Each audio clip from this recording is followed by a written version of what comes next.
नमस्कार दोस्तों, आपका स्वागत करते हैं पार्थवी अचीवर्स यूट्यूब चैनल पे। आज हमारा topic UP triple S C लेखपाल की वही वैकेंसी के अंतर्गत पढ़ना है जिसमें 7994 पोस्ट निकल के आए हुए हैं। आप लोगों ने फॉर्म भरने का जो प्रोसेस है सही से कर लेना है आपको, क्योंकि अभी फॉर्म भरा जा रहा है और करेक्शन की जो लास्ट डेट है वो हमारा 4 फरवरी 2026 में रहने वाला है। अभी कोई ऑफिशियल नोटिफिकेशन आउट नहीं हुआ कि हमको सुधार करना है, कैसे करना है और डेट एक्सटेंड होगा नहीं होगा ओवरऑल। तो आज का हमारा जो सेशन रहने वाला है, ये आज का हमारा सेशन हिस्ट्री ऑफ कंप्यूटर पे ही है, जहाँ हम लोगों ने एबकस पढ़ा। एबकस के बाद हम लोगों ने अलग अलग नेपियर बोन्स के सिम्टम्स पढ़े कि कैसे कैसे नेपियर बोन ने काम किया, कैसे एबकस ने किया। फिर हम लोगों ने एमसीएम को पढ़ा, मैकेनिकल कैलकुलेटिंग डिवाइस को। फिर हम लोगों ने बहुत सारे ड्रॉबैक पढ़े कि कंप्यूटर की कौन कौन सी ऐसी फीडबैक ड्रॉबैक रही जिनसे कंप्यूटर आज के डेट में क्लाउड कंप्यूटिंग तक जा चुका है, आर्टिफिशियल इंटेलिजेंस उस पर वर्क कर रहा है। ठीक है, उन सभी प्रोसेस के अंतर्गत एक एक चीज़ों को हम लोग एनालिसिस कर रहे हैं।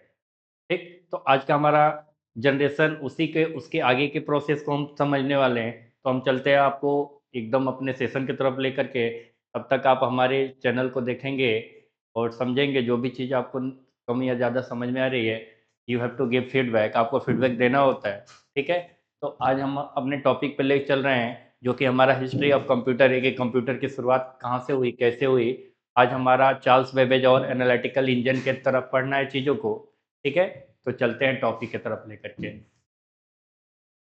चलिए,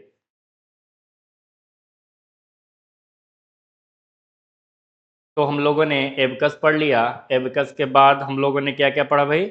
एबकस के बाद हम लोगों ने नेपियर्स बोन को पढ़ा। नेपियर बोन्स के बाद हम लोगों ने क्या क्या पढ़ा? पास्कलाइन पढ़ा। आफ्टर पास्कलाइन हम लोगों ने क्या पढ़ा? लाइबनिज कैलकुलेटर को पढ़ा। और लाइबनिज कैलकुलेटर के बाद हम लोगों का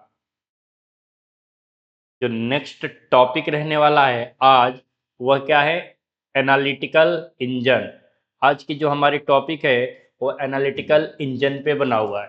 ठीक है, आज का स्लाइड, आज का लेक्चर आपको देखने के बाद थोड़ी सी जो हमारा कैलकुलेटिंग डिवाइस काम करता था normally, addition, subtraction, multiplication, division, ये कुछ अलग तरह से एनालिटिकल इंजन काम करेगा, क्योंकि एनालिटिकल इंजन ये totally based on the mechanical parts. ये एक इलेक्ट्रिकल डिपार्टमेंट के साथ साथ मैकेनिकल डिपार्टमेंट के साथ असेंबलिंग किया हुआ है, जहाँ दो डिवाइस मिलकर के एक ही काम को प्रमोट कर रही है। तो एनालिटिकल इंजन जब आया तो हम कंप्यूटर की दुनिया में क्रांति ला दिए। और क्रांति वह है जो पूरे परिवर्तन को एक डायरेक्शन में ले जाए। क्रांति हम उसी को बोल सकते हैं कि हम चारों दिशा में नहीं हमको दौड़ना है, लेफ्ट राइट अप डाउन या एनी डायरेक्शन में नहीं जाना, ईस्ट वेस्ट नॉर्थ साउथ में नहीं जाना है। हमको किसी एक सिंगल डायरेक्शन में अनंत तक भागना है, वही क्रांति का रुख बन जाता है। तो हमारा जो एनालिटिकल इंजन है, हम आज के सेशन में समझने वाले हैं कि एनालिटिकल इंजन कैसे आया और इसका क्या ऐसा कारण रहा कि इसको स्वीकार कर लिया गया। तो देखेंगे, the analytical engine was mechanical general purpose computer design by Charles Babbage in 1837। Charles Babbage के द्वारा एनालिटिकल इंजन को डिजाइन किया गया। और ये कौन सा डिजाइनिंग हुआ भाई? मैकेनिकल जनरल पर्पज के हिसाब से बनाया गया। और ये जिस ईयर में डिजाइन किया गया, दैट ईयर इज द 1837। सन 1837 में चार्ल्स बेबेज ने एक mechanical general purpose computer based create किया। एक डिजाइन बन गया उनके माइंड में कि हम इस तरह की कंप्यूटर को बना सकते हैं। It is considered the first concept of a modern computer. Charles Babbage का मानना था कि हमने जो डिजाइन बनाया है ये कंप्यूटर नॉर्मल तरह से काम करने वाला नहीं है। Means what? हम केवल एडिशन, सब्सट्रैक्शन, मल्टीप्लिकेशन, डिवीजन की करके हम नहीं जाएंगे। हमको यहाँ नहीं थमना है, हमको यहाँ नहीं रुकना है। वो क्या करेगा, मॉडर्न कंप्यूटर का एक पार्ट बन जाता है। एनालिटिकल इंजन जब आया तो लोगों को समझ में आ गया, हाँ हम अब कंप्यूटर की दुनिया में जितनी हम कल्पना कर सकते हैं उस कल्पना के परे भी जा सकते हैं। आ रही बात समझ में?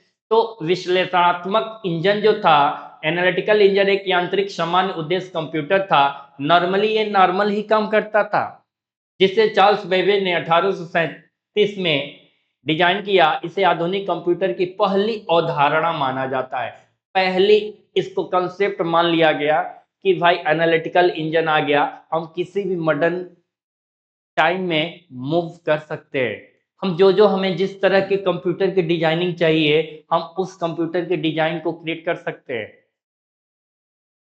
अरे बात समझ में? मतलब कि जब हम किसी भी तरह का किसी भी डेटा की मैपिंग कर लेते हैं तो मैपिंग हमारा ओवरऑल 50% तो कंफर्म कर देता है कि अगर हमारी मैपिंग और डिजाइनिंग परफेक्ट है, मीन्स व्हाट कि हम इसी के बुनियाद पे आगे की दूरी तय कर सकते हैं।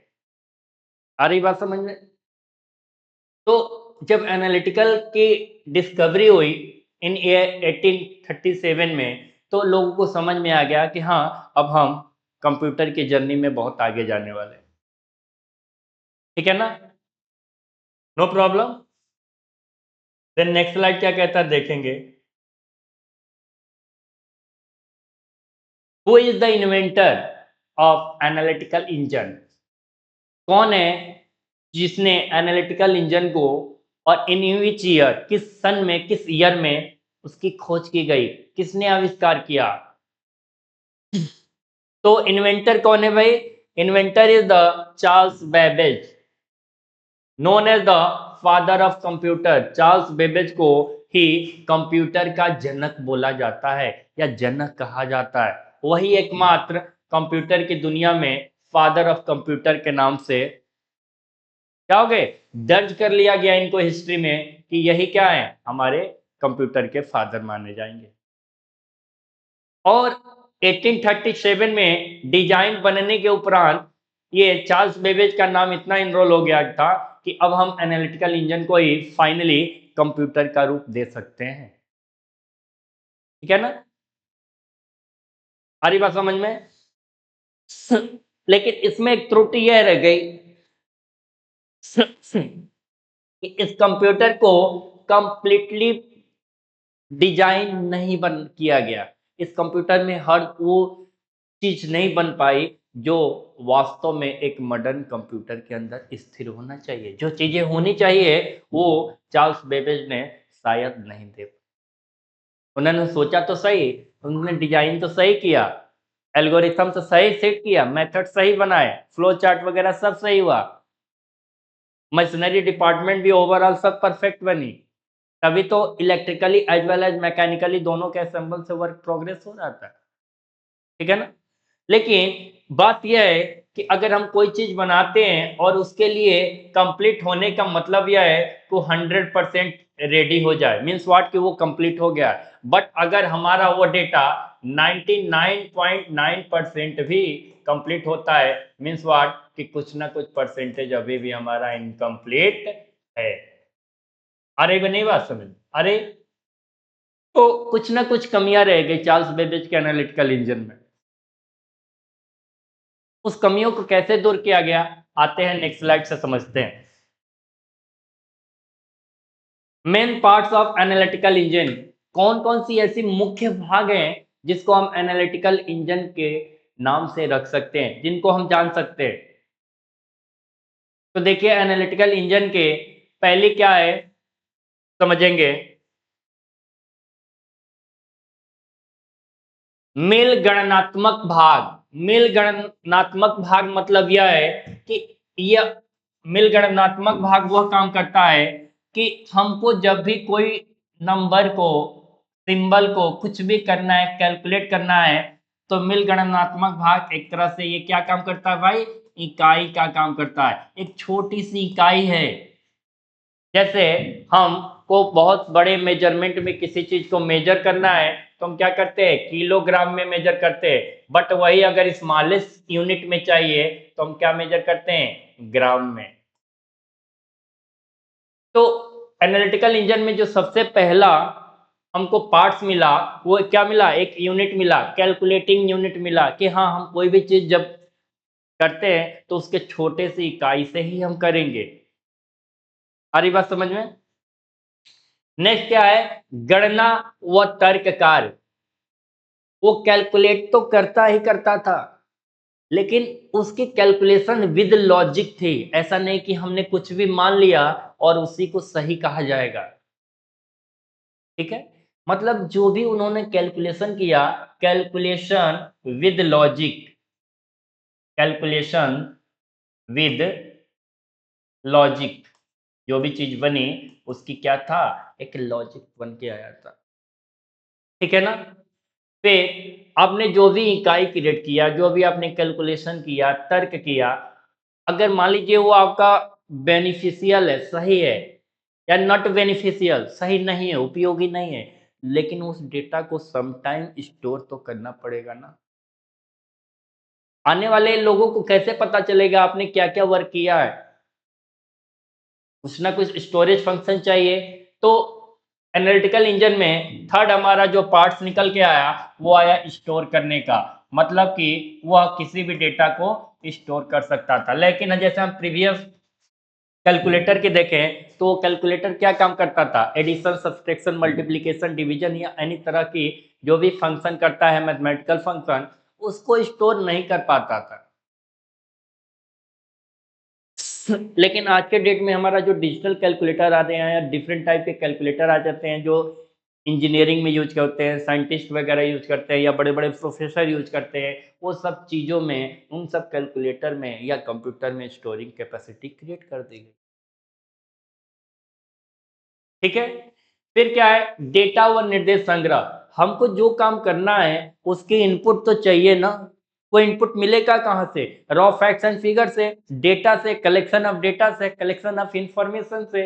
लेकिन वो जो चीजें हमको मिलेगी वो किसी ना किसी इंस्ट्रक्शंस के कमांड से मिलेगी, किसी ना किसी कलेक्शन ऑफ इंस्ट्रक्शन से मिलेगी। तो डेटा वो निर्देश संग्रह का काम यही है कि हमको जो भी काम करना है उसकी डेटा को कलेक्ट करने के बाद हमको उसके निर्देशों को भी संग्रहित करना है, इंस्ट्रक्शंस में को कलेक्ट करना है कि भाई कितने वर्क करने हैं, कैसे करने हैं, क्या क्या उसके कलेक्शन है, संग्रह क्या है, उसी के हिसाब से हम काम करने वाले हैं।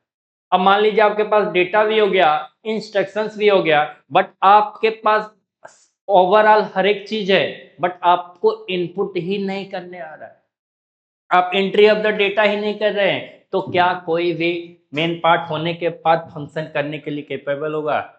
नो वे, कोई रास्ता ही नहीं बनता है। तो हमारा फिफ्थ पार्ट यह है कि कंप्यूटर जो एनालिटिकल इंजन का पार्ट था, उसमें वो क्या था भाई, कि उनको इनपुट भी करने की जरूरत पड़ती थी।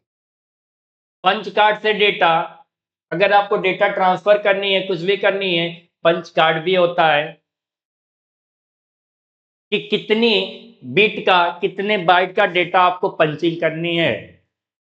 फाइनली आप जितना चाहते हो उतना ही, उससे ज्यादा, जैसे मान लीजिए पहले के समय में जो हमारा कंपैक्ट डिस्क सीडी होता था, जो डिजिटल वर्सटाइल डिस्क डीवीडी होता था, आज के डेट में हमारा पेन ड्राइव आ गया, यूएसबी के थ्रू इंजेक्ट होकर वर्क करता है, यूनिवर्सल सीरियल बस उसका फुल फॉर्म होता है यूएसबी का। अरे ये बात समझ में? तो ये सब चीजें कहीं ना कहीं पंचिंग वे में है कि जितना डेटा आपने इंस्ट्रक्ट किया है उतना ही तो फंक्शन करेगा, उसके बाहर की वो कहाँ से डेटा स्टोर करेगा, कहाँ से लाएगा आउटपुट? नो वे, कोई रास्ता ही नहीं बचता है। ठीक है ना? आफ्टर दैट अगर आपने ओवरऑल सारे फंक्शनिंग कर लिया, सारे काम कर लिए, देन व्हाट, आपको एक रिजल्ट चाहिए, एक परिणाम चाहिए। बिना परिणाम के लिए आप क्या करेंगे भाई, विदाउट आउटपुट? तो आप जब भी एनालिटिकल इंजन पे काम करते थे, वो एनालिटिकल इंजन क्या काम करता था, आउटपुट भी देने का काम करता था। हमने जितना ओवरऑल फंक्शनिंग किया, ठीक है, वो फंक्शनिंग के बाद हमको एक आउटपुट भी मिल जाता था। और ये एनालिटिकल इंजन का क्या है भाई, प्लस पॉइंट है, मेरिट्स है, अच्छाइयाँ है, लाभ है, एडवांटेजेज हैं, है ना? अब सबसे बड़ी चीज क्या है एनालिटिकल इंजन की, जो आज का ये न्यू रखता है कि भाई हम लोगों ने जो भी चीज किया है उसको हम प्रिंटेड ले सकते हैं। देखो कितनी बड़ी क्रांति वाली बात हो गई, कितनी बड़ी क्रांति। इस क्रांति का कल्पना करना भी महज एक छोटा सा वाक्य लग रहा है। जो भी चीज आप करते हो उसका अगर रिकॉर्ड आपके पास में डॉक्यूमेंट फॉर्मेट में आ जाए, क्या आ जाए भाई? डॉक्यूमेंट में। और डॉक्यूमेंट आपको पता है ना, जो भी चीज जिस भी लैंग्वेज में जिस भी मोड करने में आप लिख रहे हो, लिखित दस्तावेज जब आपके पास आ जाता है तो this is the legal format. बहुत बड़ी उपलब्धि है एनालिटिकल इंजन का, कि अभी तक हमने एबकस से लेकर के पास लाइन तक, नेपियर तक सारे काम किए, बट उसको प्रिंटेड में कन्वर्ट नहीं कर पाए। This is the big drawback of the calculating device. But जब हमारा एनालिटिकल इंजन आया तो क्या कर दिया? प्रिंटेड फॉर्म ला दिया। और ये प्रिंटेड फॉर्मेट देखो भाई, आज के डेट में हम 4 टाइप की वर्किंग करते हैं पेजों का, A1 page, A2 page, A3 page and A4 page. ये पेज की हमारी क्या है? साइज है। हम इन साइज में अपने पेपर को प्रिंट कर लेते हैं अकॉर्डिंग टू रिक्वायरमेंट, जैसे हमको जरूरत पड़ती है ना। अब जैसा कि एनालिटिकल इंजन पे सारे काम करने के बाद हमको डेटा प्रिंटेड फॉर्मेट में मिल रही थी, अब नियंत्रण इकाई भी हो गया। क्या हो गया? देखिए कितनी अच्छी बात है, नियंत्रण इकाई, कंट्रोलिंग यूनिट। ये कंट्रोल यूनिट क्या कर दिया कि जो भी हम डेटा बना रहे हैं उसको कंट्रोल करने के लिए यूज में आने लगा। और ये एनालिटिकल इंजन के लिए बहुत ही बड़ी उपलब्धि मानी जाएगी। नियंत्रण इकाई है, सारे डेटा को कलेक्ट करके वो नियंत्रण कर सकता था। कौन? नियंत्रण इकाई। अब मान लीजिए आपने जो भी काम किया, नियंत्रण कर लिया, कंट्रोल यूनिट कर लिया, उन निर्देशों का भी नियंत्रण होगा ना, आपको क्या करना है, कैसे करना है। ठीक है, कंट्रोलिंग फॉर द इंस्ट्रक्शंस, उस इंस्ट्रक्शन का भी क्या करने लगा? वह नियंत्रण करने लगा। और ये एनालिटिकल इंजन के लिए बहुत ही बड़ी बिग अचीवमेंट आप बोल सकते हो कि क्या क्या चीजें हुई हैं। अब एक बार हम इसका रिव्यू बना देते हैं कि आपको अगर एनालिटिकल इंजन के पार्ट्स को समझना है तो you have to make concept before calculating unit. आपको पहले क्या करना है, उसकी छोटी सी इकाई को समझ लेना है। फिर जो आप करते हो उसकी गणना करना है, calculating with logic, calculation with logic. फिर जो भी डेटा आप कर रहे हो उसकी स्टोरिंग फंक्शन जान लेना है। फिर इंस्ट्रक्शंस और डेटा निर्देश, फिर इनपुट, पंच कार्ड से डेटा की एंट्री, आउटपुट, प्रिंटेड परिणाम जो होता है आपको डॉक्यूमेंट या रिटर्न फॉर्म में वो डेटा हार्ड कॉपी में आप ले लेते हैं।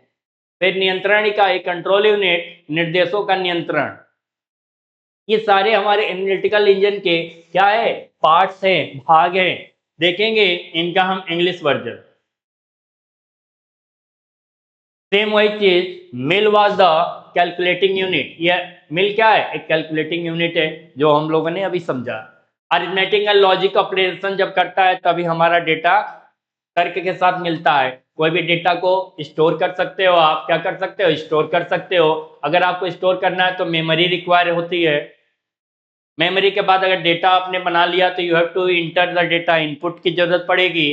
फिर पंच कार्ड से डेटा आप पंचिंग करते हो, जो डेटा आपने बनाया उसकी आउटपुट चाहिए। और वो आउटपुट आपकी कैसे हो सकती है? इन प्रिंटेड फॉर्मेट, प्रिंटेड रिजल्ट। और जो भी चीजें आप कर रहे हो, मान लीजिए आपने 10 पेज बनाया और 10 पेज का 10 पार्ट्स चाहिए, तो आपको क्या करना है? कंट्रोल यूनिट अप्लाई करना है। अदरवाइज हो सकता है पेज एक सेट में आए या बहुत ज्यादा सेट में आ जाए, तो आपको क्या जरूरत पड़ेगी? सीयू की भी जरूरत पड़ेगी, कंट्रोल यूनिट की। और इंस्ट्रक्शन कंट्रोल के आके आपको करना कैसे है, क्या करना है, उसी के हिसाब से निर्देशों का भी नियंत्रण करना पड़ता है। आ रही बात समझ में? तो हमारा ये क्या रहा? Main parts of the analytical engine. Then देखते हैं नेक्स्ट पेज क्या कहता है हमारा। एनालिटिकल इंजन जिन्होंने चार्ल्स बेबेज ने 1837 में क्रिएट किया था, और ये जो कि आप बोल रहे हो अधूरा बना, उसकी क्या क्या विशेषताएं रही, जो आज की जनरेशन की जो कंप्यूटर बनी हुई है जिसका न्यू एनालिटिकल इंजन ने रखा, उसकी क्या विशेषताएं। Using punch card for input, क्या करता था? इनपुट के लिए पंच कार्ड का उपयोग किया जाता था। इनपुट के लिए पंच कार्ड का उपयोग किया जाता था जिससे हम डेटा को इंटर कर सकते थे।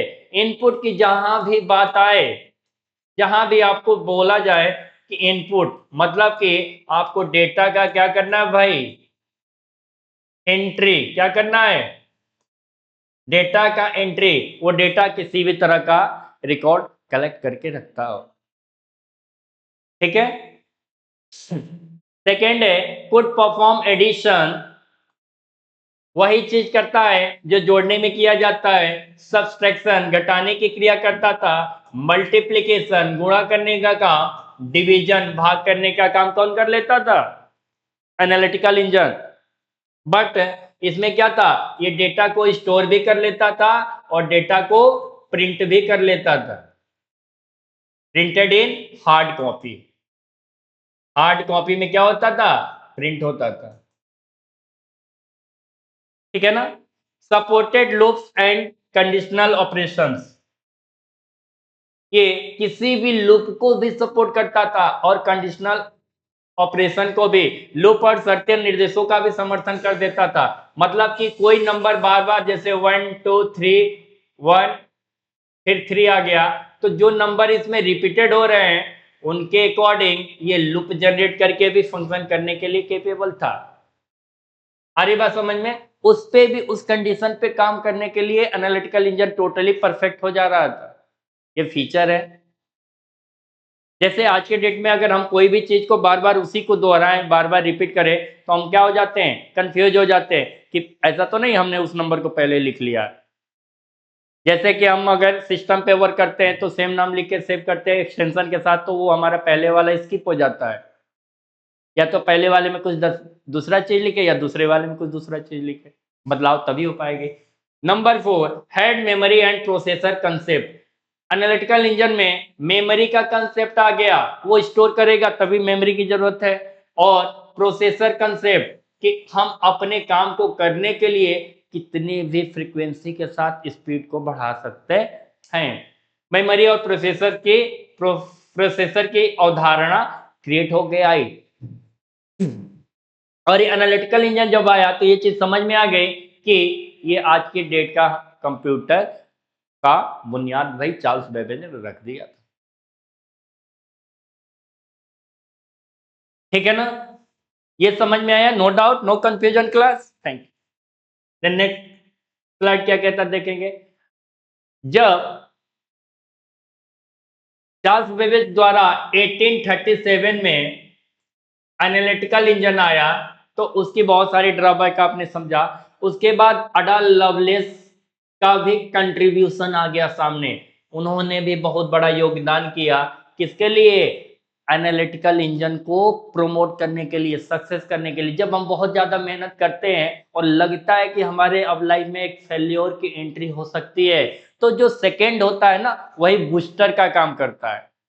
वही बूस्टर जो पहले के समय में जब हमारे पास टीवी हुआ करती थी, सिग्नल जनरेट होता था और सिग्नल वीक हो जाता था तो बूस्टर का यूज किया जाता था। और बूस्टर क्या करता था, हमारे वीक सिग्नल को स्ट्रॉन्ग में कन्वर्ट कर देता था। They are the more and more powerful at that time. आ रही बात समझ में।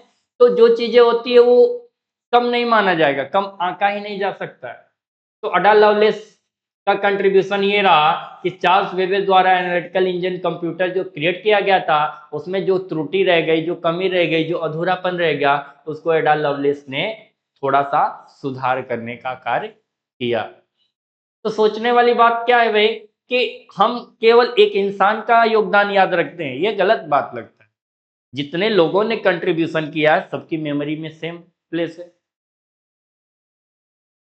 लेकिन कोई बात नहीं, देखेंगे। Ada Lovelace wrote the first algorithm for the analytical engine, so she is known as the first computer programmer. देखिए, चार्ल्स बेबेज ने जो कंप्यूटर बनाया था वो एनालिटिकल बना था, वो हर तरह का वर्क करता था, स्टोरिंग करता था, प्रिंटेड डेटा लाता था। लेकिन जब अडा लवलेस के माइंड में एनालिटिकल इंजन की सारी माइनर पॉइंट और मेजर पॉइंट के बारे में जानकारी मिली, तो उन्होंने एनालिटिकल इंजन पे इतनी बखूबी से कार्य किया, इतनी बेहतरीन वर्क किया कि उस कंप्यूटर में प्रोग्रामिंग को इंट्रोड्यूस कर दिया। देखो क्या मजा आ गया कि वही प्रोग्रामिंग जो आज हम कुछ भी काम करते हैं तो प्लानिंग करते हैं। Planning refers to programmer. हम जो भी चीज प्लान करके करते हैं वो प्रोग्राम ही तो होता है। ठीक, तो एडा लवलेस के माइंड में आया कि भाई अब आज के बाद हम कुछ भी करेंगे विदाउट प्लानिंग नहीं करेंगे, हम प्लानिंग करके ही करेंगे। मीन्स व्हाट, प्रोग्राम करके ही करेंगे। और जब हम प्लानिंग करेंगे तो क्या आप सोच सकते हो, फेलियर का मुंह देखना पड़ेगा। भाई सारे रास्ते को तो आपने आंक लिया है, सारे रास्ते तो आपने बना दिया है कि क्या क्या करेंगे तो क्या क्या मिलेगा, मेरिट्स प्लस डिमेरिट्स, दूरदृष्टि क्रिएट हो गई है। तो एडा लवलेस ने जब योगदान दिया तो उस कंप्यूटर में प्रोग्रामिंग करने की कैपेबिलिटी क्रिएट होके आ गई। देखिए कितनी मतलब बिग अचीवमेंट है। चार्ल्स बेबेज ने उस डेटा को प्रिंटेड फॉर्मेट में क्रिएट कर दिया, बहुत बड़ी उपलब्धि है। और एडा लवलेस ने उसको कंप्यूटर को प्रोग्राम के साथ अटैच कर दिया। मतलब एक इंसान अकेला परेशान हो रहा है और दो उसका साथ देने लगे तो वो चीज क्या होगी, डबल स्पीड से बूस्ट होगी, आगे जाएगी। तो दो लोगों का योगदान रहा और वो हमारा कंप्यूटर क्या करने लगा। जो आज के डेट में हम बहुत तरह की प्रोग्रामिंग लैंग्वेज पढ़ते हैं, like that Python, Java, machine learning, ठीक है, deep learning, C plus plus, Fortran, C sharp, बहुत डिफरेंट डिफरेंट टाइप के हमारे प्रोग्रामिंग और नॉन प्रोग्रामिंग लैंग्वेज हैं।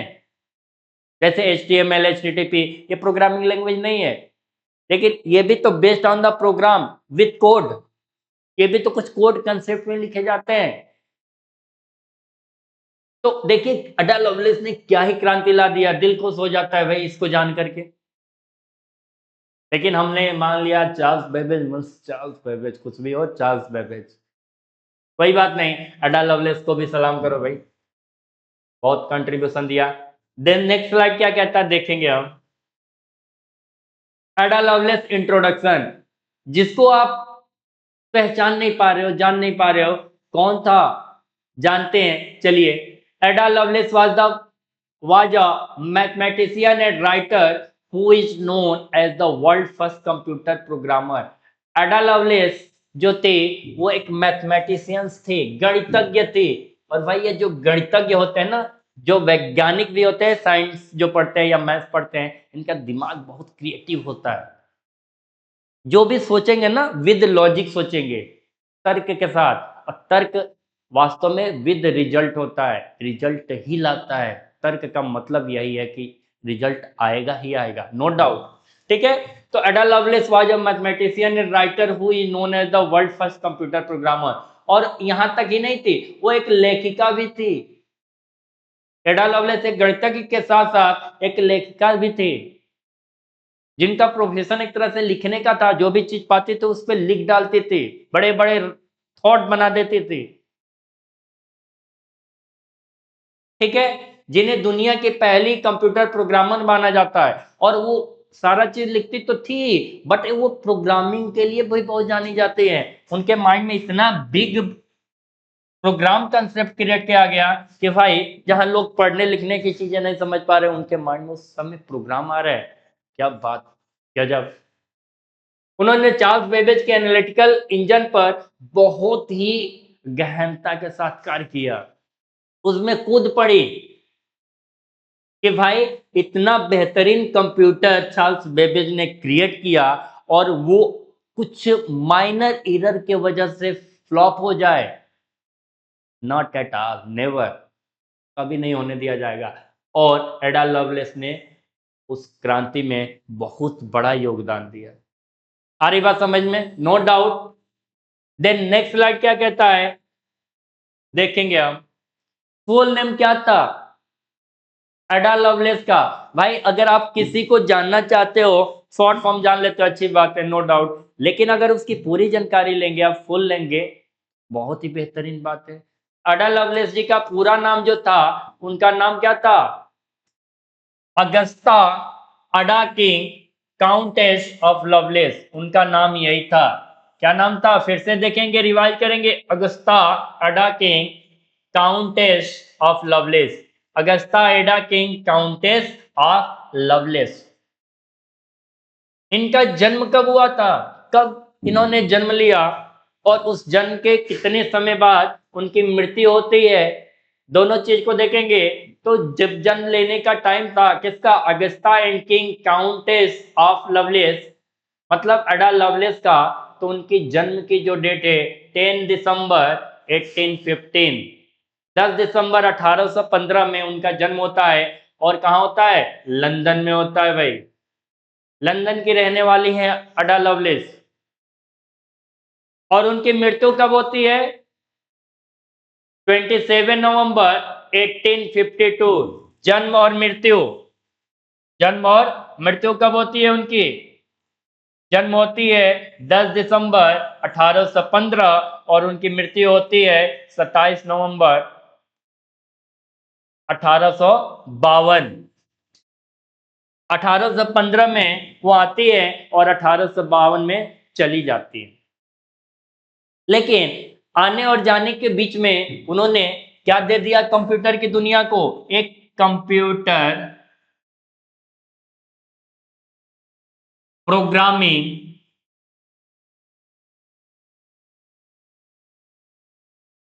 लैंग्वेज दे दिया भाई। देखो, एक कंप्यूटर प्रोग्रामिंग लैंग्वेज दे दिया। एनालिटिकल इंजन को किसको दिया? एनालिटिकल इंजन को, जो चार्ल्स बेबेज द्वारा क्रिएट किया गया था। किसको दिया? देखिए,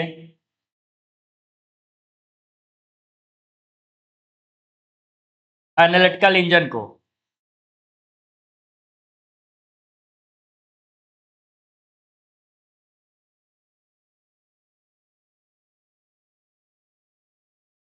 आ रही बात समझ में?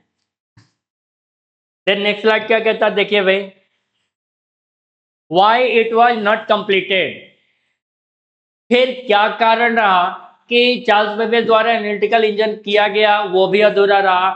अडा लवलेस ने भी कंप्यूटर प्रोग्रामिंग लैंग्वेज इंट्रोड्यूस किया, फिर भी वो भी अधूरा रह गया। क्या कारण हुआ? क्या दिक्कत हो गया भाई?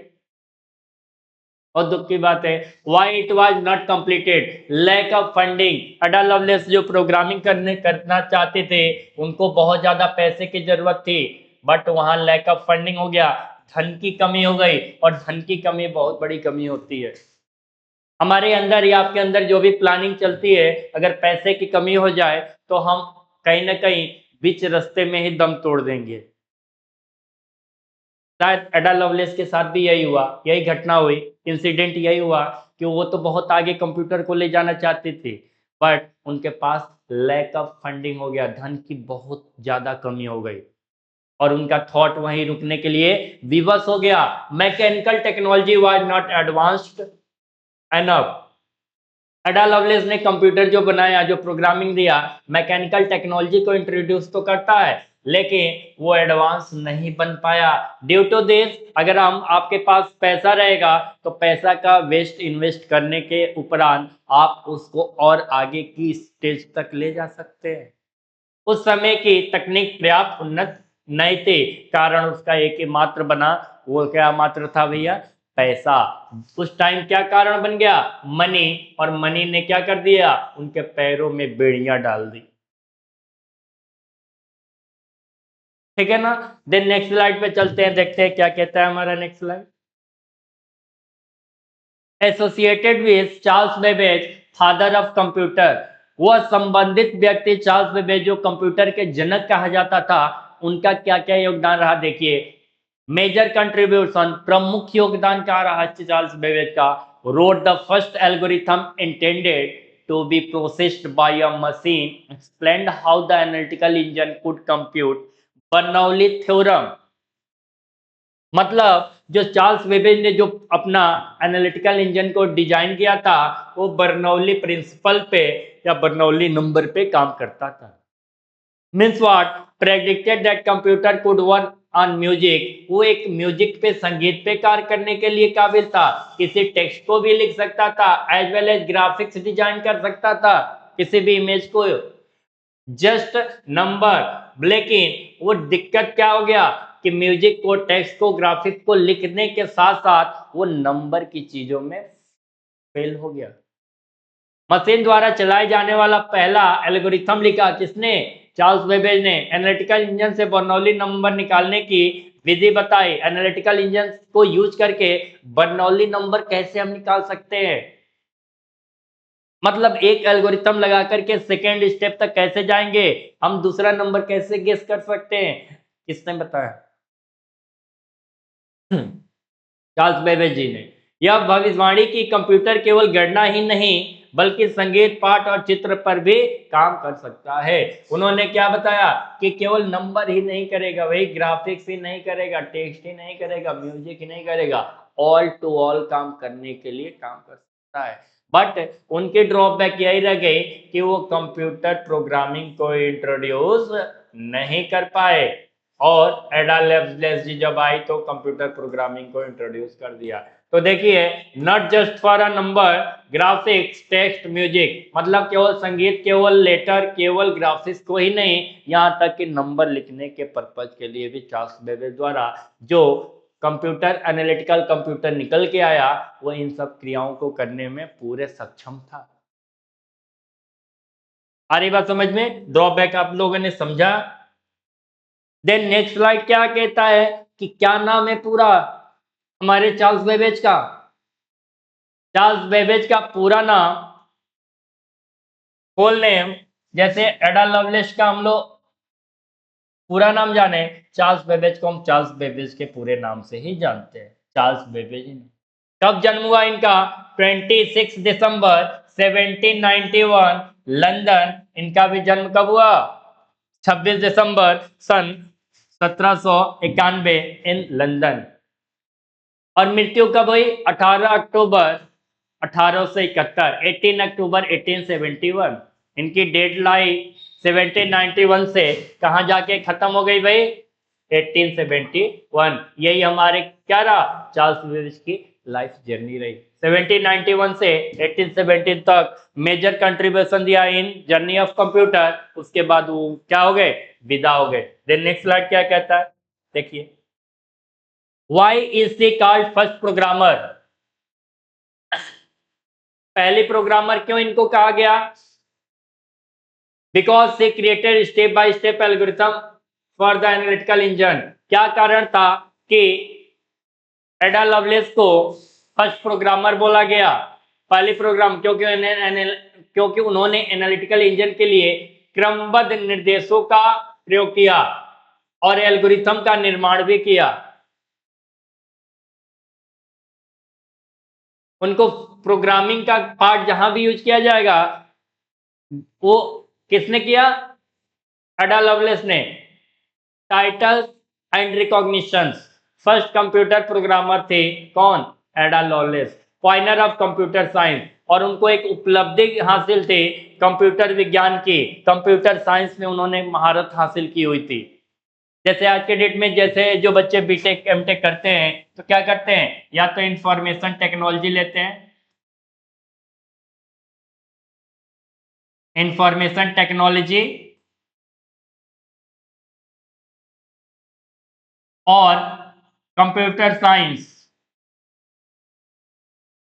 Computer science and engineering.